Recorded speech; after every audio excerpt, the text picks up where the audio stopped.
Got it.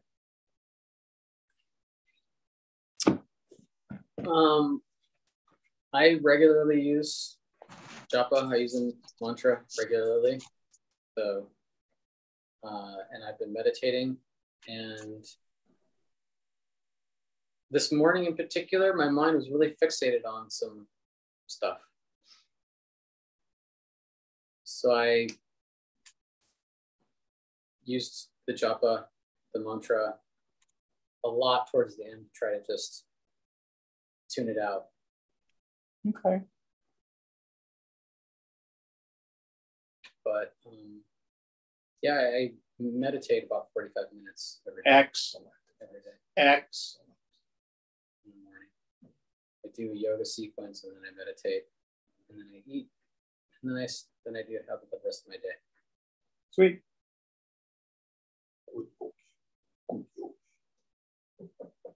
How about you, Mike?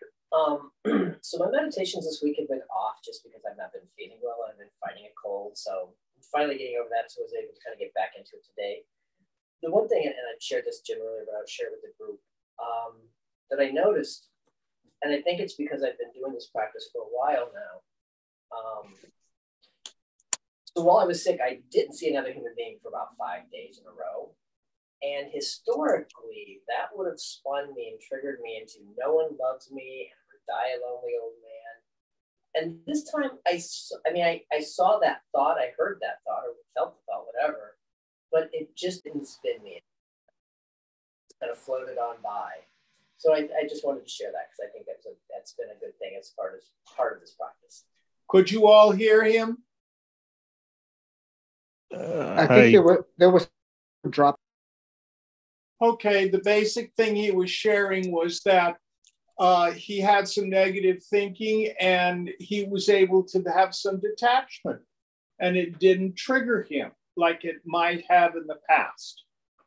And he thought that the meditation practice was of value.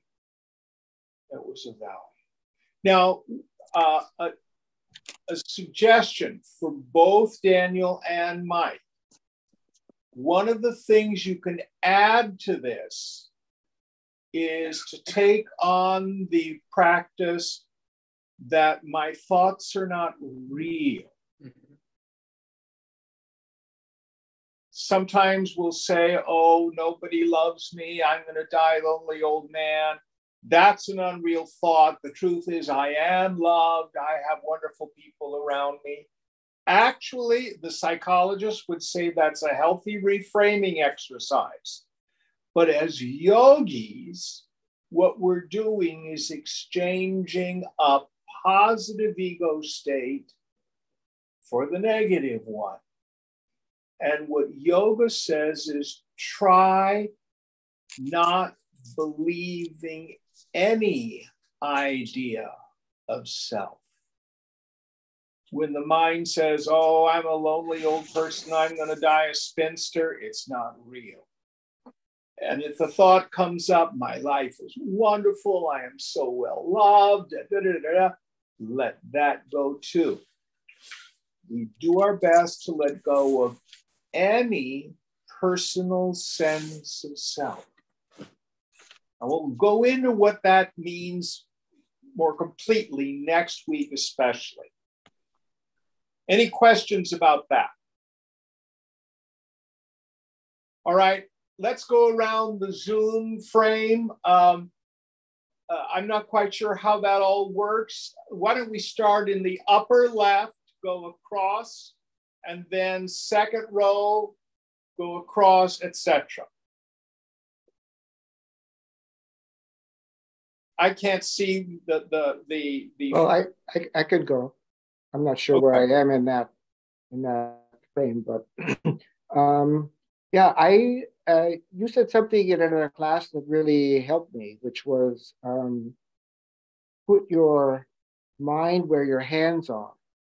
Yes. And that really helped me with meditation because I'm sitting there in that room by myself, with the light down, and I put my mind on that only.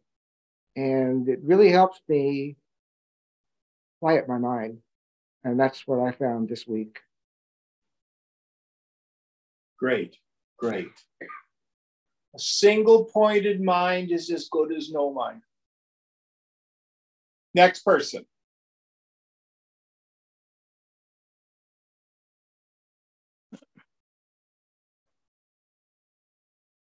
I think I can go, Jim. I have my phone to my ear.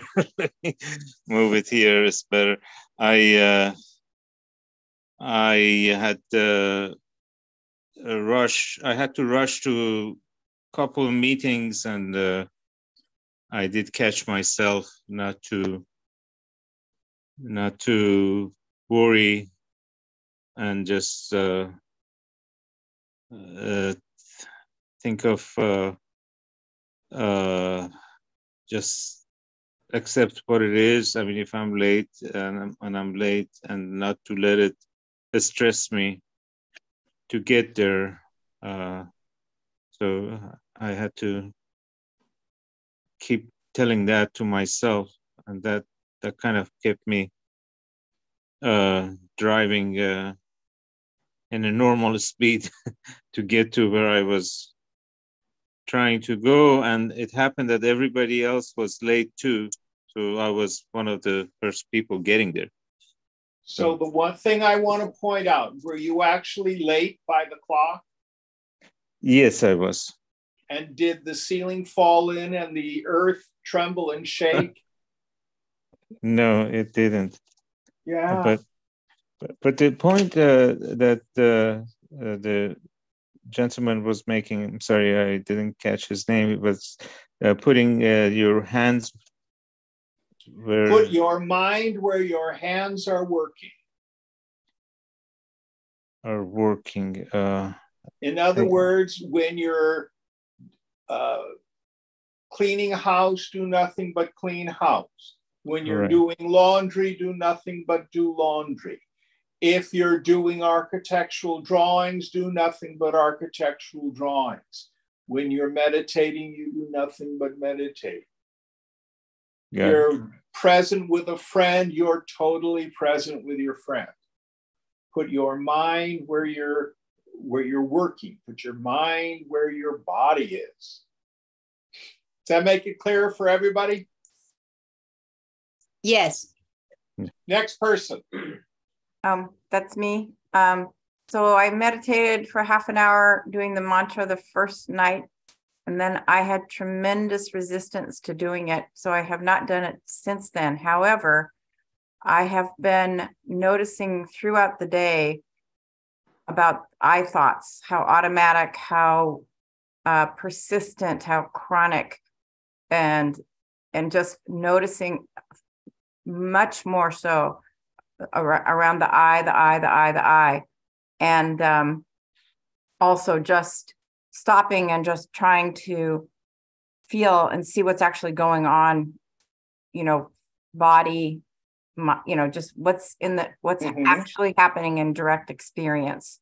So that's been really useful, and then every time, like and just seeing all of the negative self-referential thoughts and just sort of seeing them, and they're not bothering me as much. They don't have as much power as they used to. Great. Ego's strategy is it makes it hard for us to meditate because it's like it's revealed. And it doesn't like that. So really try to meditate even when you have resistance. If you can't do 20 minutes, do 15. If you can't do 15, do 10. If you can't do 10, do 5. All of us can do at least 5 minutes. That doesn't mean you have to like it or feel it's comfortable or successful. Okay. Thanks, Jim. Now, I can't see who you are, so who was that who just spoke? Francesca. Francesca, good work. So say your name before you share, so I know who it is. I can go next. This is BJ. Hi, Jay. BJ. It doesn't matter, but... BJ, okay. Yeah. So I've tried meditating and I have much better experience doing it in the evenings. And I try attempting to do it in the mornings. And I have a lot of foreboding thought about what the day is going to hold and all the things I need to do. And I can just sit there, close my eyes, but my mind is still continues to race with thoughts about what needs to get done. A lot of foreboding about the future, not so much about the past, but a lot of thoughts about the future and what needs to get done. I'm not sure if it's a common experience for everybody in the morning, but the evenings seem to be much more pleasant, where I can ease in and actually get into some kind of steady state in 10 minutes or so. But the mornings still present a challenge. Okay. Again, I find as a rule, if we set our day up with meditation, it makes the rest of the day actually work a little better. We're calmer, we're more peaceful, we're more present, we're less triggered, etc. But now, Vijay, have you been on taking the class via Zoom, the first 3 lessons, or are you joining us tonight? No, I was there for the first 2 I missed last week. Okay. All right. All right, next person. Hey, Jim, this is Preeti. I have been kind of similar to Vijay, having like, I have been meditating in the mornings. I can usually do 5 minutes and then I'm like, okay, I feel grounded. I feel centered. I feel ready to take on the day. And I'm just like rearing to go. And it's hard for me to give myself more time than that. And I similarly just kind of find my mind going through, like I can stop it, but it ultimately just drift back to kind of what the day holds. And I think there's like this impatience to get started. So what you have, and probably Vijay as well, is what we call vasana pressure, meaning the impressions from the past are so strong that it's difficult to sit and be quiet. No blame. That's the value of karma yoga. So if you take last week's lesson to heart, act vigorously in the world according to your proclivities, your vasanas, in the spirit of sacrifice, renouncing our attachment to the fruits of action, the outcome. And in the end, we'll talk about this later, our renunciation of the identification with the sense of agency. I am not the doer. But you'll find that if you practice that, and that's stuff you do while you're acting in the world, you'll find the frequency and the volume of thought will start to turn down. Is that useful?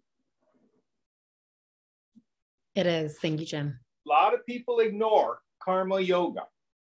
And then they go for years, oh, I can't meditate. It's not for me. Next person. Hi, Jim. This is David. Hi, David. I echo a lot of what other people were saying. A couple of days were good, and the last few days have been pretty difficult. Not difficult, I just felt less like sitting, but I have anyway. And I think the thing that feels extra pertinent is that the narratives feel continuous. The thing that's on my mind, this is what you're talking about, vasanas, but like the thing that was on my mind today is a continuation of what was yesterday, which is of the day before. It's kind of like the same presenting issue, which gives it the illusion of being real. Yeah, and my mantra is give it to God. Someone said, we don't solve our problems, we give them to God. So that's been my washing away to try and get that out, but it's been pretty persistent. Yeah. I'll tell you what has helped me. After a while, it gets so repetitive and so effing boring. The same stupid, neurotic voice. Okay, I'm done. Doesn't mean it necessarily stops right away, but that has helped turn the volume level down. When I quit believing that it has anything to do with much of anything other than habit, that was helpful for me. All right, next person.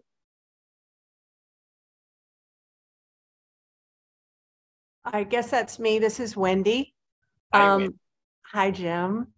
I have been meditating every day. One day I didn't do it in the morning and noticed definitely a rockier day, more restlessness until I meditated, and then it kind of smoothed it out. I try to meditate for an hour. I notice that at about 45 minutes, I start getting quite restless. And I was just wondering if sometimes I just push myself to go the full hour and sometimes I don't. Is that Vasta pressure also? Yes. Okay. What happens is what we call kashaya is the technical term, which is what Swamiji would call the vomiting up of the unconscious.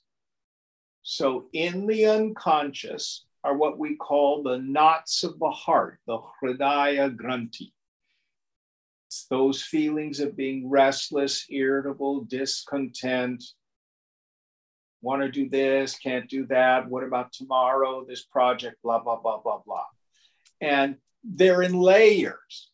In many spiritual traditions, you'll get the image of the onion. In yoga, they usually use kusa grass. I don't have no idea what kusa grass is, but it's in layers. It's the same idea as an onion. So we deal with one level of the psyche, and then we get a little bit of peace, and then a deeper level starts to come up. And when we get to the really deep stuff, much of it's even nonverbal. It's just nameless, strong feelings. I was chatting with a person who just got back from a 27-day Vipassana retreat. And it was all about lust. The whole thing was lust. You never know what's in there. It can be dread, it could be fear, it could be the conviction that everybody there in the meditation retreat hates you. All these deep, irrational thoughts. And what we do, we just don't do something, we sit there. And they come up out of the heart into our field of awareness, and then they untangle. There's no shortcut. It's manual labor. And I have been noticing thought a lot, and kind of two things seem to happen when thought is noticed. One is just dropping it and going to empty mind,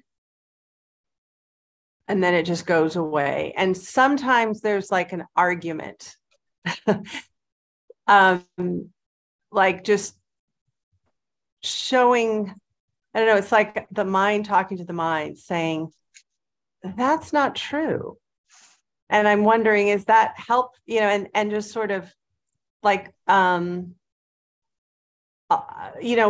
negative thought will come, I'm walking along and everything is fine and a negative thought will come up, and noticing that thought and then just going, why? That's absurd. Excellent. That's ridiculous. That's okay. Excellent. This is what's called jnana abhyasa, the practice of knowledge. Okay. And Shankara has a wonderful metaphor for it. So you have to imagine we're in South India, where the ladies go down to the river or the tank and they get the water in the morning and bring it back to the compound.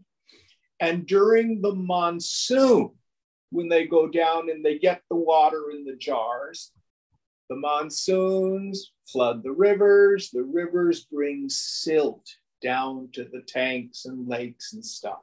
So how do you get the silt out of the water so it's potable? So they used to use in ancient times kataka nut powder. Today they use alum.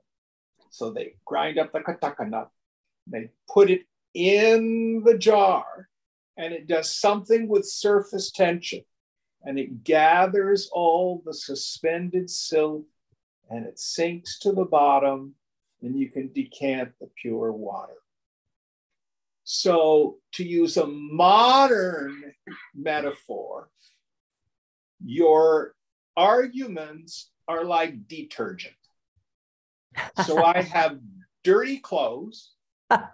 So I put my dirty clothes in the washing machine, and then I add something else, a special kind of dirt called detergent. But it has the power to release the other dirt, and then it all goes away on the rinse. I love that. That's great. I'm really glad to hear that, because I was like, just thank you for clarifying. And I just wanted to share one more thing. You know, you told the story of the rope and the snake many, many, many, many times. And it finally kind of sunk in here. And I saw that any time I don't like somebody, I don't like something, it's the snake. Like it finally sunk in. So much gratitude here. Now, listen carefully. Anytime I think that person, place, think, or situation has the power to make me happy. Ah, yes. Also the snake. Yes. Thank you. Thank you. Thank you. I'm sorry, what's the snake analogy? The snake and the rope is a very ancient metaphor that's used. And so a person steps on a wet length of rope and he's frightened because he thinks it's a snake. And how does he get rid of his fear? Well, someone comes along with a lamp and says, "Sir, please investigate. Look down and you'll see there's no snake there. There's only a rope." So the snake is what we call adhyasa, a superimposition. It occurs in my mind. It's not what's really there. So it's classically used because we superimpose upon my essential nature, the self, which is pure existence, pure consciousness. No sorrow touches it.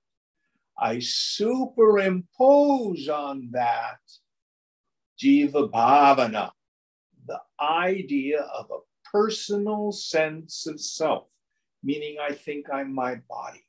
That's the root of it. Did that make sense? That was Faz who asked that, wasn't it? Yes, thank you. So that's the classic story of the snake and the rope. So what we do, if I want to get rid of ego, and that's like having a snake that I'm hallucinating and I get on a baseball bat and I beat it up. Is that going to get rid of the snake? No. So you get rid of ego by seeing it for what it is, that it's not real, that it's a kind of thinking.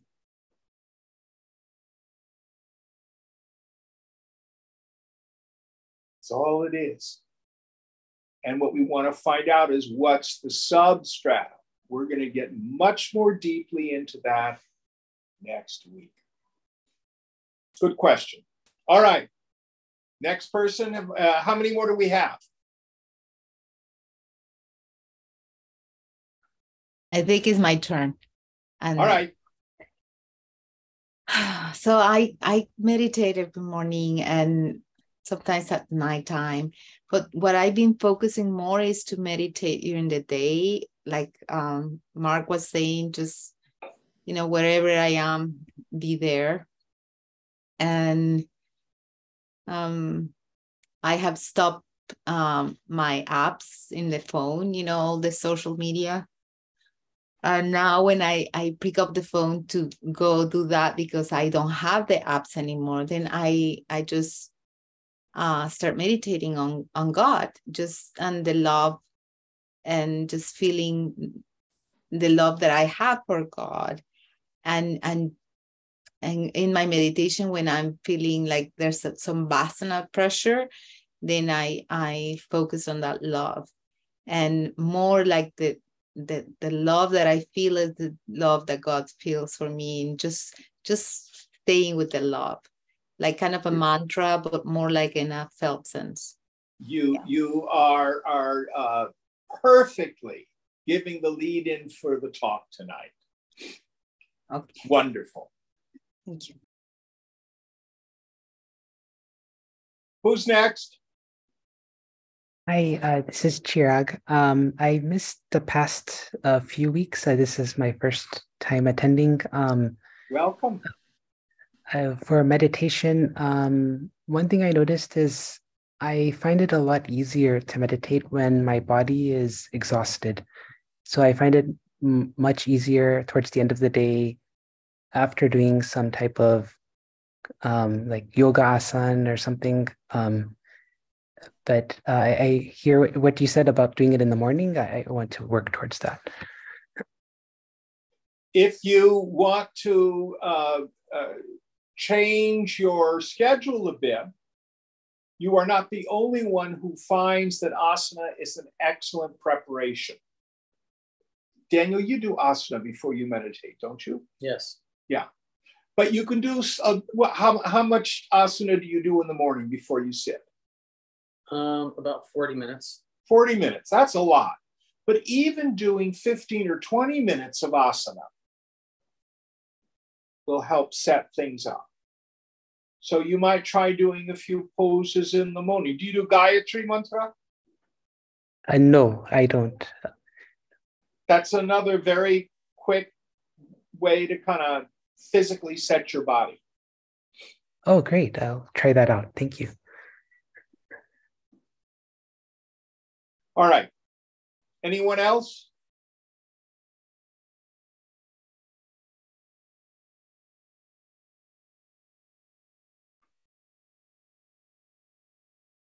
Okay, I think we'll put the meditation at the end tonight. And I'll go directly into what I want to talk about. So those of us who've studied Bhagavad Gita, there's an entire chapter, chapter 12, on Bhakti Yoga. Bhakti means the path of devotion. Comes from the root bhaj, where we get to worship, to adore. So you can, devotional songs are called bhajans. There's a very famous hymn by Shankara, Bhaja Govindam, worship the Lord. So at the very beginning of the chapter, Krishna asks a really interesting question, not Krishna, Arjuna asks a very interesting question. Arjuna is the kind of the protagonist. He's our spiritual every person. And he asked Krishna, who's a divine incarnation of God, he says, which is better, to worship the Lord as a form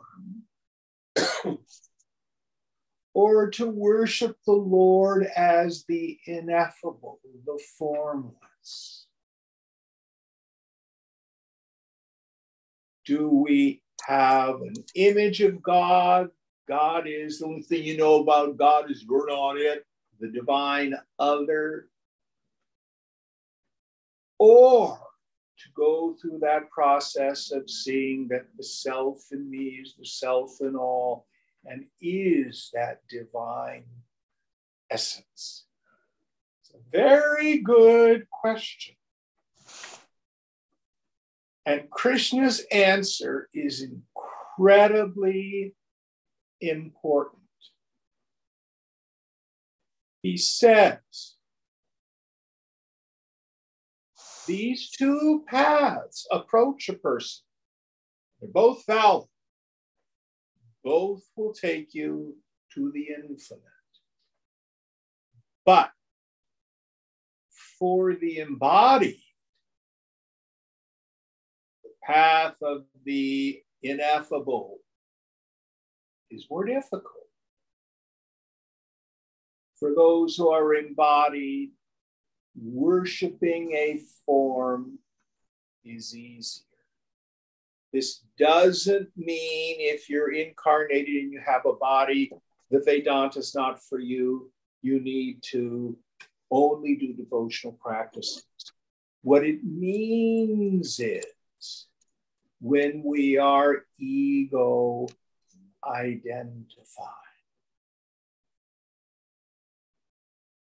So as long as I'm at that state of my spiritual unfoldment, where I'm identified, I'm Jim, I'm this body, I have this life, I have these duties, these things excite me, these things afflict me.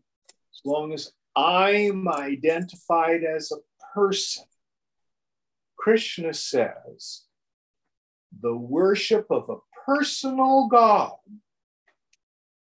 is easier. If, on the other hand, I'm in deep meditation and I can see, I've dropped my awareness of the body, begun to see the space between my thoughts, deep silence.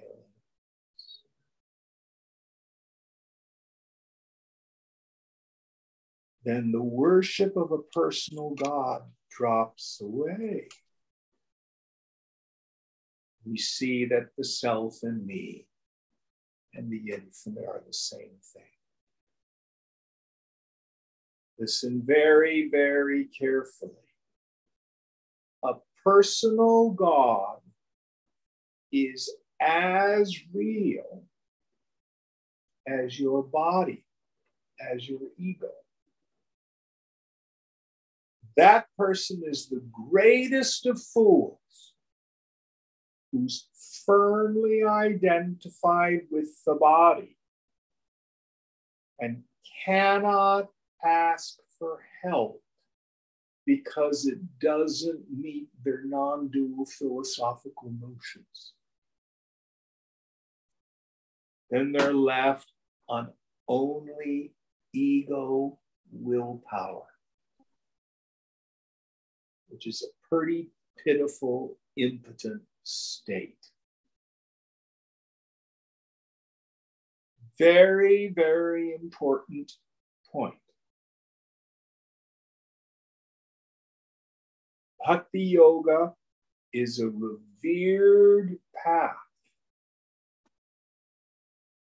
and it's based on the individual turning their will and their life over to the care of God as you understand God.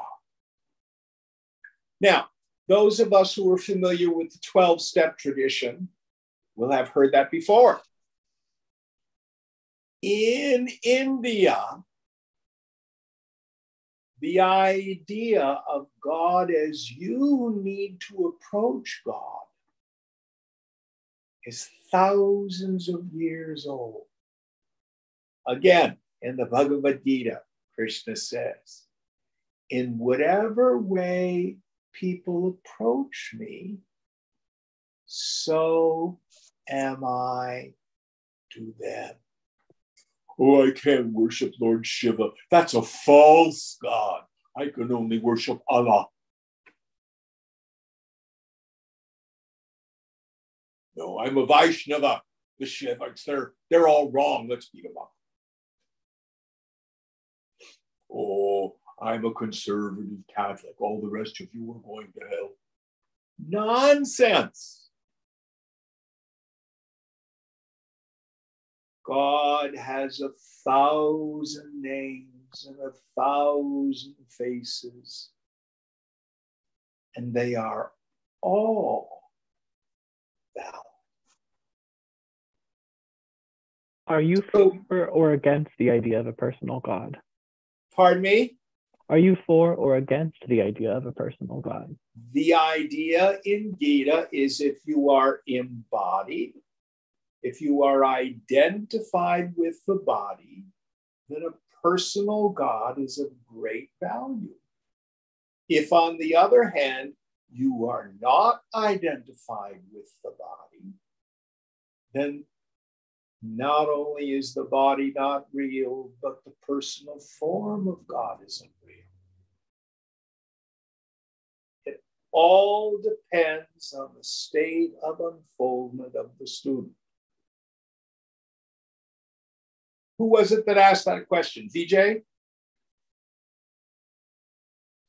No, it was David. David. Yeah, so it doesn't matter. It doesn't matter. Both are effective. What doesn't work is when you're fully triggered, plugged in, and identified, and you try to solve all your problems from the standpoint of personal willpower.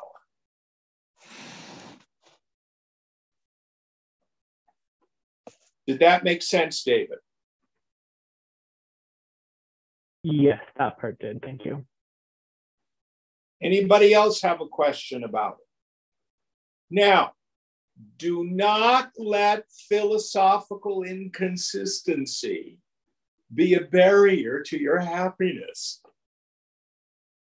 You can be a bhakta on Monday because you're having a really tough time. God help me. Very, very famous spiritual song, one of the bhajans. Ganesha Sharanam, Sharanam Ganesha, Ganesha Sharanam, Sharanam Ganesha. Ganesha, he's the remover of obstacles. What's Sharanam mean? Any one of our Indian friends out there want to tell us what Sharanam means? Refuge, shelter. God is my shelter. The Hebrew psalmist says exactly the same thing.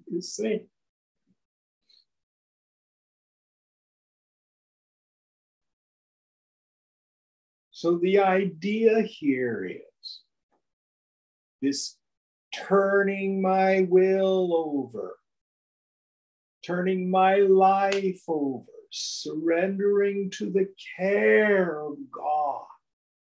Anyone here studied the Yoga Sutra of Patanjali?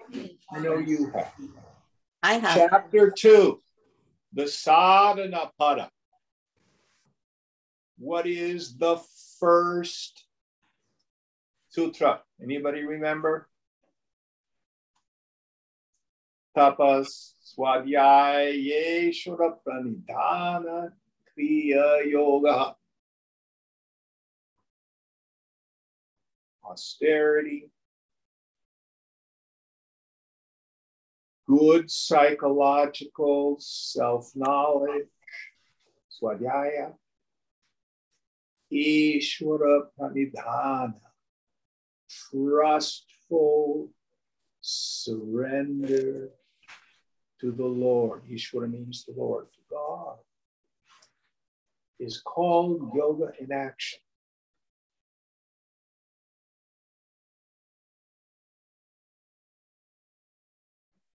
So it is a fundamental element.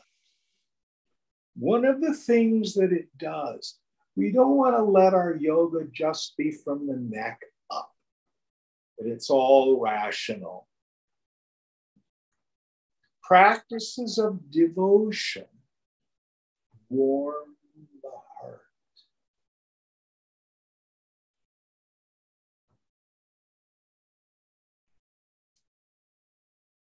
Warm the heart.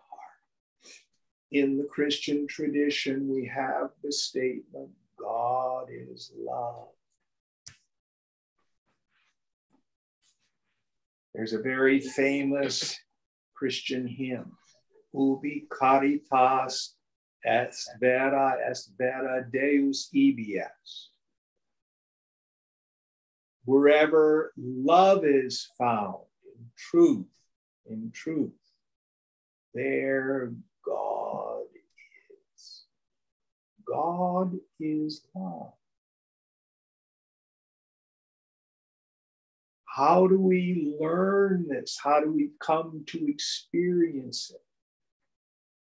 By practicing it. Now, let's look at stepping down human love. One of the things that's very interesting in Hindu tradition, falling in love is not a particularly smart idea, because young people are just looking for someone who smells right, basically. It's all pheromones. What the tradition says is you learn to love someone by staying committed, by scrubbing off all that ego stuff, by learning acceptance, by learning compassion, by learning forgiveness. We learn to love.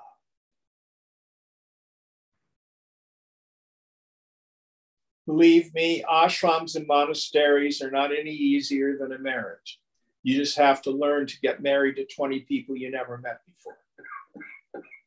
Isn't that about right, Mike? That's about right, yes.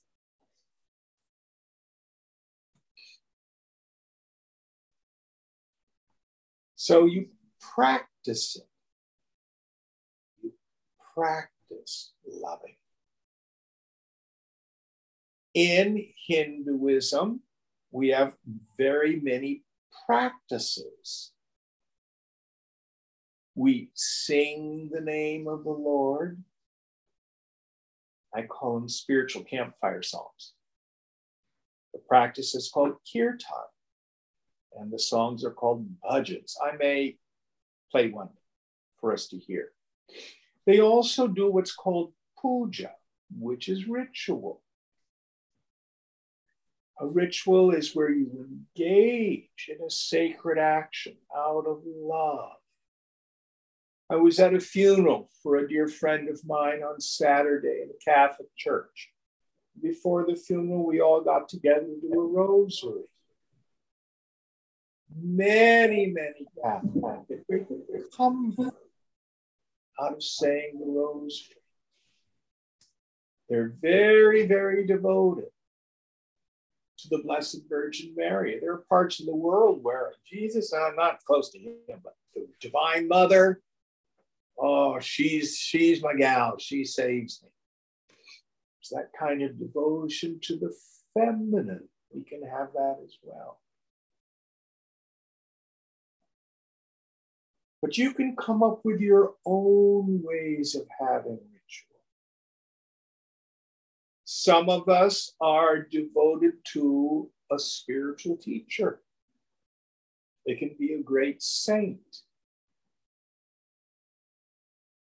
Can be your guru. It's not for everybody in those kinds of forms. There's a very famous book called Viveka Chudamani, The Press Jewel of Discrimination.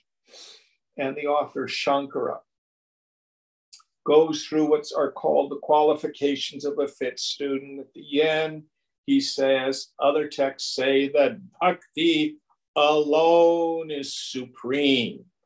And those of us who are kind of more the rational, intellectual kinds, we might go, oh God, I'm not standing on street corners chanting Hare Krishna. You know, I don't want to go to a church and it's just not me. And then Shankara says, the constant attempt to live up to our true nature is also considered devotion. So, for example, you can be devoted to an ideal. You can work hard for justice. We just had International Women's Day.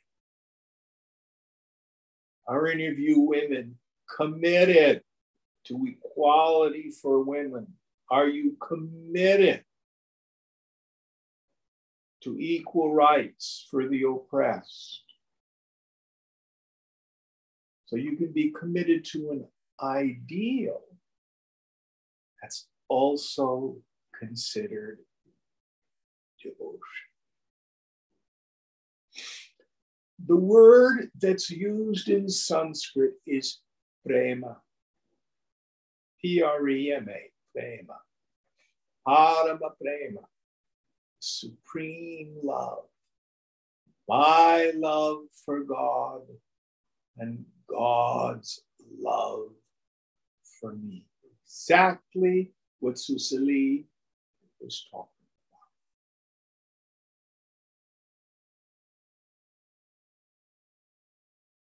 about. Now, for those of us who would like to do more study in it, this is perhaps, yes, what I consider the greatest text on divine love in the Hindu tradition, called Narada Bhakti Sutra. You can get it online. Beautiful, beautiful text.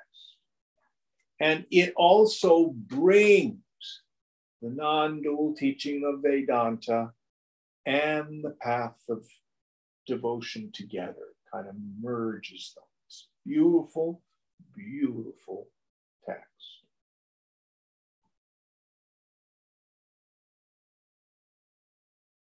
So that's about all I have to say on Bhakti Yoga tonight.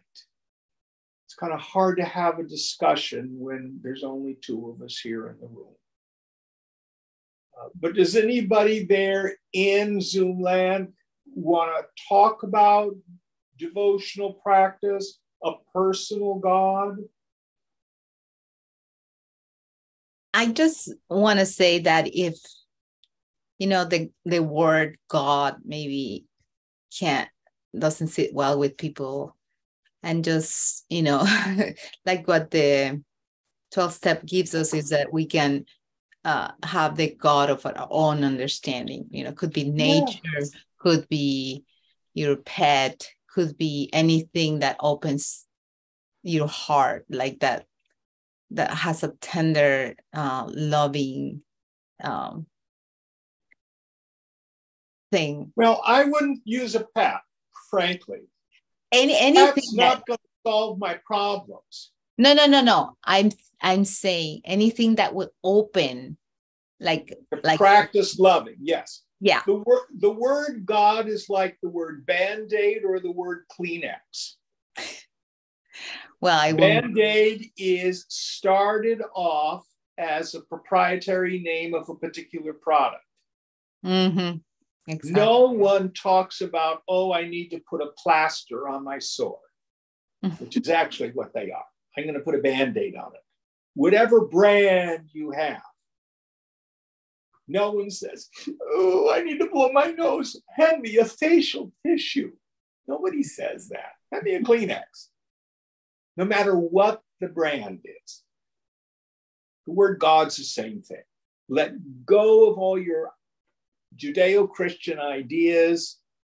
You know, I am an old white man with a beard. I am not God. I have none other but God, but I'm not God. God as you understand it.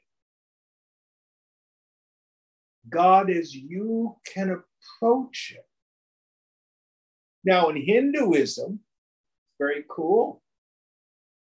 One of the forms that a lot of people worship is Bala Krishna, the baby Krishna.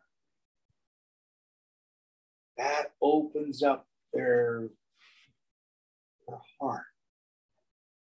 We don't see that too much in Christianity. People who are devoted to the infant Jesus. Some places, like the infant of Prague. Yeah. And the Filipinos have a big devotion to the baby Jesus. They do. Santo Niño. Yeah. Yeah.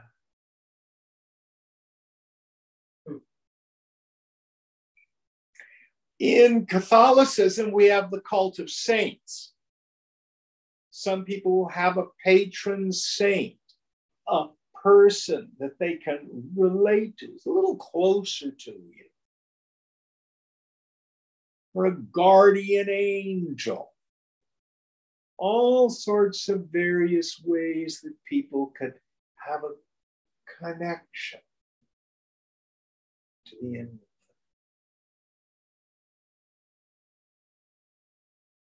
Anybody else have comments or questions?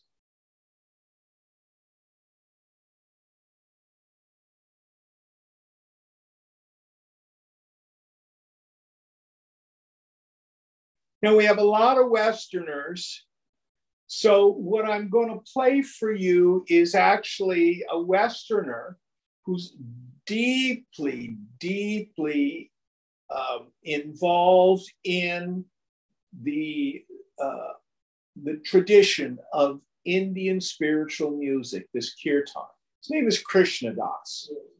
So I'm going to play a little bit of it, and you can just kind of like sing along or groove with it, just so you get an idea of this dimension of the tradition. Alexa, play songs by Krishna Das. Shuffling Songs by Krishna Das on Amazon Music. Om Namah Chandikaya. Om Namah Chandikaya. Om Namah Chandikaya. Jayanti Mangala Kali. So he's going to do a song to the mother goddess. Durga Kshama Shivadatri Swaha Swaha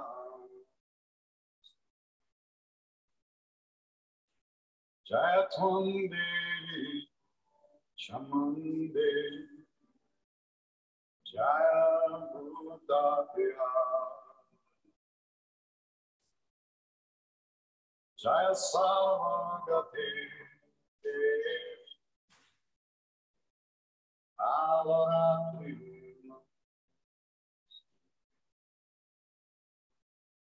Madhukai Tavam Udravi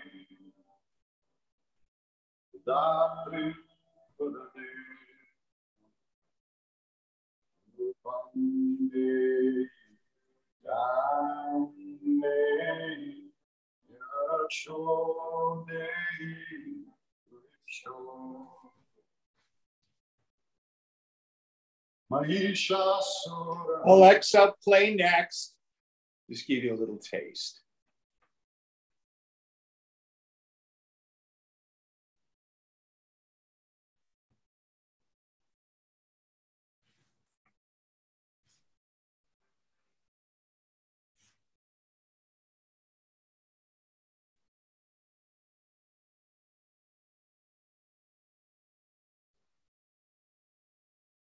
Namo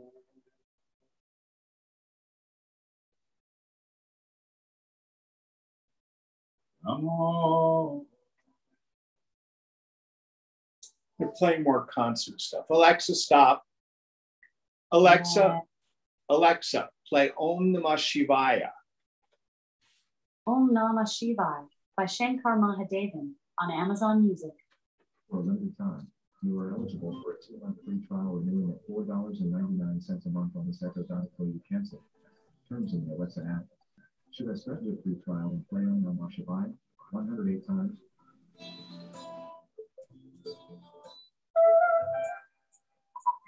I did not hear you. Would you like to sign up?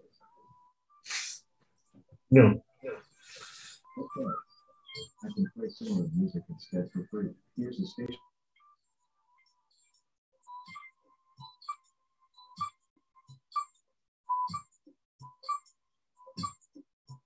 Om Namah Shivaya, Om Namah Shivaya, Har Har Bhole Namah Shivaya. Namah Shivaya, Namah Shivaya, Har Har Bhole Namah Shivaya. Om Namah Shivaya, Om Namah Shivaya, Har Har Bhole Namah Shivaya. Namah Shivaya, Namah Shivaya, Har Har Bhole Namah Shivaya.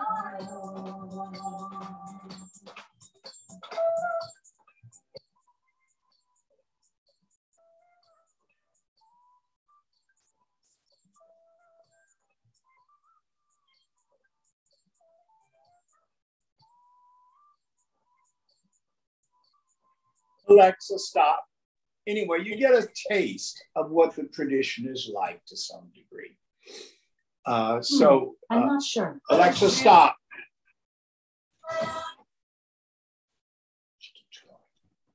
All right. So we'll now have some silence. You can use any of the techniques of meditation that we've taught so far.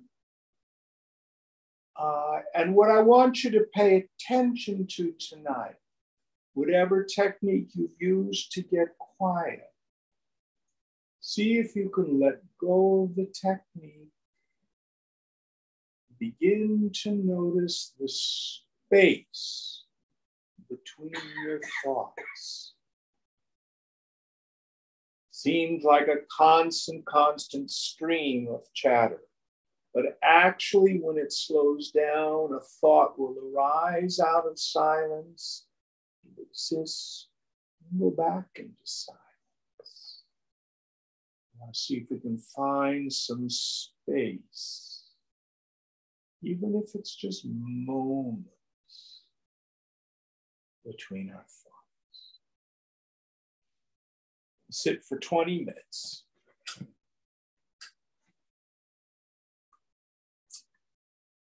Om Namah Shivaya.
Let's come back into full awareness now by chanting Om 3 times.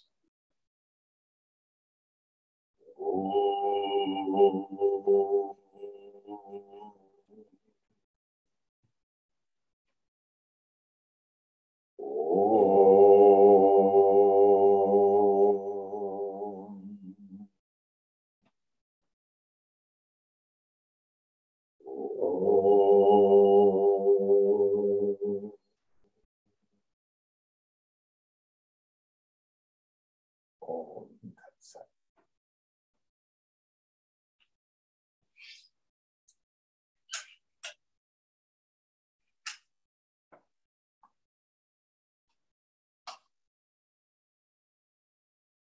How did you all do? Those of you who are still left. I was hoping to do maybe some kirtan in person tonight, but with just the two of our people and everybody else online, I don't think it's really going to work. So perhaps we will at a future class. Next week is incredibly important. The topic is Jnana Yoga, the path of knowledge, and we're going to see if we can go through a process to put you into the direct experience of your own self-nature. And it's not going to work on YouTube. So you need to be here. You're going to miss what this class is really about if you miss next week. All right. Good night, you all.